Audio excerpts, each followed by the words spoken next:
नमस्कार. अंगणवाडी सेविका आणि मदतनीस ताईंसाठी हा महत्त्वाचा व्हिडिओ आहे. व्हिडिओ जास्तीत जास्त आपल्या सेविका आणि मदतनीस ताईंना शेअर करा. एक महत्त्वाचे अपडेट आले आहेत. या परिपत्रकमध्ये केंद्राकडून महाराष्ट्र राज्य एकात्मिक बालविकास विभागाला एक नोटीस आणि एक परिपत्रक आलं आहे. त्या परिपत्रकमध्ये सेविका आणि मदतनीस ताईंबद्दल काय त्या ठिकाणी सूचना देण्यात आल्या आहेत. ही सूचना महत्त्वाची आहे, कारण भरपूर वेळेस काय होते, अंगणवाडी संघटना असेल किंवा सेविका असेल, भरपूर ताईंनी विरोध केला होता, संघटनांनीही विरोध केला होता आणि ते मुद्दा भरपूर मुद्दे मांडणी करतात, पण काही मुद्दे सोल्व होतात, काही मुद्दे सोल्व होत नाही. तर एक मुद्दा सोल्व झाला आहे. 30/1/2024ला सोल्व झाला होता. ते परिपत्रक तुम्ही पाहिलं नसेल तर आपल्या व्हिडिओच्या माध्यमातून मी आज इन्फॉर्मेशन देणार आहे, सर्व माहिती देणार आहे. तर ते काय आहे, ते महत्त्वाचं आहे. भरपूर सेविका ताईंना काही आपापल्या क्षेत्रामध्ये जे पदाधिकारी असतात ते आपल्याला ओदर योजना असते, त्या योजनेचं असं सपोज फॉर एक्झाम्पल महाराष्ट्राचं बघा, अंगणवाडी रिलेटेड नसतं काम, ते कामसुद्धा सेविका मदतनीस ताईंना दिलं जातं. बिलोचं काम असेल ते सुद्धा अंगणवाडी सेविका मदतनीस ताईंना दिलं जातं. कोणतंही एक काम असेल योजने रिलेटेड नसेल, आपला अंगणवाडी रिलेटेड नसेल, ते सुद्धा काम अंगणवाडी सेविका आणि मदतनीस ताईंना दिले जातं. त्यांच्यासाठी हे परिपत्रक आहे. आणि जर तुम्हाला बळजबरीने कोणी काम देत असेल, योजनाबाह्य अंगणवाडी रिलेटेड नसेल आणि योजनाबाह्य तुम्हाला काम देत असेल, तर आपल्याला हे महत्त्वाचं व्हिडिओ आहे. हा व्हिडिओ पाहणं महत्त्वाचं असेल, कारण योजनाचं बाहेर काम तुम्ही करू शकत नाही. आणि हा मुद्दा वारंवार संघटनेकडून, सेविकाकडून किंवा जे पदाधिकारी असतात आपले संघटनेचं, ते वारंवार केंद्र आणि राज्य शासनाला रिक्वेस्ट करून सुद्धा तो मुद्दा सोल्व होत नव्हता, पण आता सोल्व झाला आहे. तर त्या मुद्द्यामध्ये आपल्याला आता सविस्तर बघायचं आहे. अंगणवाडी रिलेटेड आहे.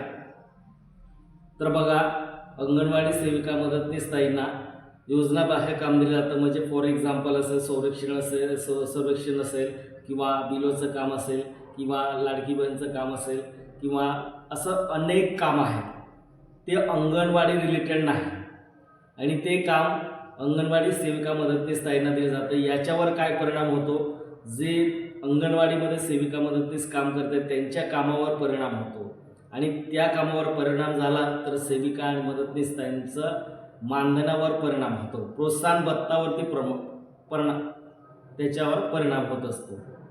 तर प्रोत्साहन भत्ता कसा दिला जातो सेविका मदतनीस ताईंना, आपण भरपूर व्हिडिओ पाहिले आपले, आणि मागच्या व्हिडिओमध्ये मी सर्व काही माहिती दिलं होतं. आणि त्या प्रोत्साहन भत्तामध्ये आपल्याला पूर्ण 100% काम केलं तरच आपल्याला जेवढा प्रोत्साहन भत्ता आहे तेवढाच मिळतो. आणि याच्यात काय होते, आपल्याला योजनाबाह्य जर काम दिलं गेलं शासनाकडून किंवा कोणत्याही पदाधिकाऱ्याकडनं जबरदस्तीने ते काम करून घेत असेल, तर आपलं काम त्या ठिकाणी पेंडिंगला राहतं. अंगणवाडीचं भरपूर काम असतं. लहान मुलांना 0 ते 6 वर्ष वयोगटातील मुलांना स्तनमाता असेल, गरोदर माता असेल, त्यांच्यासाठी खूप काम आहे. आणि ते पोषण ट्रॅकरवरती ऑनलाईन काम करायचं असतं. हे सर्व काम केल्यानंतरच आपल्याला त्या ठिकाणी प्रोत्साहन भत्ता 100% मिळत असतो. अदरवाईज आपलं त्या ठिकाणी 100% काम झालं नसेल, FRS कंप्लीट झालं नसेल, तर आपल्याला त्या ठिकाणी जेवढं काम झालं असेल त्याच्यावर, त्या पर्सेंटवरती आपल्याला प्रोत्साहन भत्ता मिळत असतो. तर आता घाबरायची गरज नाही. बिनधास्त तुम्ही काम करायचं. आपल्या अंगणवाडीमध्ये कोणी जर एखादा पदाधिकारी असेल व जर तुम्हाला योजनेबाह्य काम देत असेल, तो काम तुम्ही घ्यायचं नाही, अजिबात न करायचं. नाहीतर काय होते, भरपूर मी असं ग्रुपला पाहिलं, अंगणवाडीच्या ग्रुपमध्ये, की काही सेविकांना काही पदाधिकारी आहेत ते काम देत आहेत, पण ते त्या ठिकाणी स्वीकारत नाही, म्हणून ते धमकीसुद्धा देत आहेत त्यांना. FIR करून त्यांच्यावर टाकून देऊ, गुन्हा दाखल करू, हे करू, काहीही करा, पण आपलं त्या ठिकाणी ऐकून घ्यायचं नाही. ते काही बोलतील, त्यांना नॉलेज नसेल तर ते लोक आपल्याला जबरदस्तीने प्रेशर देतील आणि योजनाबाह्य काम देतील, तर ते काम हातात घ्यायचं नाही. केंद्र सरकारने एक परिपत्रक पाठवलं आहे. एकात्मिक बाल विकास महाराष्ट्र राज्य नवी मुंबई या ठिकाणी केंद्र सरकारने महाराष्ट्र राज्याला एक परिपत्रक पाठवलं आहे. त्या परिपत्रकमध्ये असं म्हटलं आहे की, त्या नोटीसमध्ये असं म्हटलं आहे त्या परिपत्रकमध्ये की अंगणवाडी सेविका आणि मदतनीस ताईंना कुठलंही योजनाबाह्य काम देऊ नये असं केंद्र शासनाकडून महाराष्ट्र शासनाला त्या ठिकाणी परिपत्रक पाठवण्यात आलं आहे. आता जर तुम्ही तुमच्या जिल्ह्यामध्ये किंवा तुमच्या खेड्यापाड्यामध्ये बघा, जास्त करून हे कुठं प्रेशर दिला जातो, खेड्यापाड्यावरती. सेविका मदतनीस त्या ठिकाणी जास्त बोलत नाही आणि जे काम दिलं असतं ते काम ते मुकाट्याने काम करत असतात, त्याचा फायदा घेत असतात जे अधिकारी असतात. त्याच्यासाठी तुम्हाला काय करायचं, हा व्हिडिओ जास्तीत जास्त आपल्या खेड्यापाड्यामध्ये जे सेविका मदतनीस आहे त्यांना जे इन्फॉर्मेशन ही माहिती नसेल, आपल्यासाठी एक परिपत्रक निघालं आहे, आपल्याला योजनाबाहेर काम करायचं नाही अशी नोटीस निघाली आहे. ती नोटीस त्यांच्यापर्यंत किंवा माझाच व्हिडिओ त्यांच्यापर्यंत पोहोचला तर ते नक्कीच ते अवेअरनेस होतील. आज त्यांना हे पत्राचं जी पत्राची इन्फॉर्मेशन देत आहेत ते पत्राचं त्यांना इन्फॉर्मेशन मिळेल आणि तेही त्या ठिकाणी विरोध करतील. त्याच्यासाठी आपल्याला काय करायचं, व्हिडिओ जास्तीत जास्त आपल्या सेविका मदतनीस ताईंना शेअर करा, म्हणजे त्यांनाही समजेल की आपण आपल्यासाठी काम नाही, आपल्यासाठी स्पष्ट म्हटलं आहे केंद्र शासनाने. हा मुद्दा वारंवार संघटनेकडून मागणी होत होतं शासनाकडे आणि शेवटी मंजूर झाला आणि आपलं हे परिपत्रक निघालं. या परिपत्रकमध्ये स्पष्ट म्हटलं आहे की कोणतंही काम असेल, योजनाबाह्य काम असेल अंगणवाडी सेविका मदतनीस ताईंचं, ते काम त्यांना देऊ नये असं स्पष्ट त्या ठिकाणी परिपत्रकमध्ये महाराष्ट्र शासनाला देण्यात आले, प्राथमिक बालविकास विभागाला. त्याच्यासाठी कोणालाच घाबरायचं नाही. नाहीतर काय होतं, काही सेविका मदतनीस ताई काय करतात, त्यांना काम दिलं की लगेच ते करायला लागून जातात, हे करायचं ते करायचं.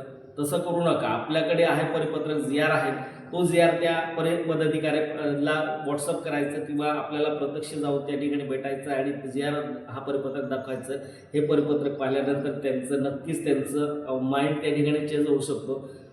एखाद्या वेळेस काय होते, काही पदाधिकाऱ्यांना नॉलेज नसेल तर ते काय करतात, उद्धटपणे आपल्याशी बोलता हे ते करतात. तर आपल्याला तिथे घाबरून जायचं नाही. आपल्या विभागीय स्तरावरती आपल्याला त्या ठिकाणी सूचना द्यायचे. तिथे जर आपलं त्याची सुनावणी होत नसेल तर आपण डायरेक्ट स्टेट लेवलला एकात्मिक बालविकास विभाग जो आपल्या मेन सेंटर आहे त्या ठिकाणी आपण तक्रार करून द्यायचं आहे, म्हणजे आपल्याला हे काम मिळणार नाही. आपल्याला भरपूर असे काम करून घेतलं शासनाने योजनाबाह्य आणि त्याचं मोबदलासुद्धा मिळत नाही.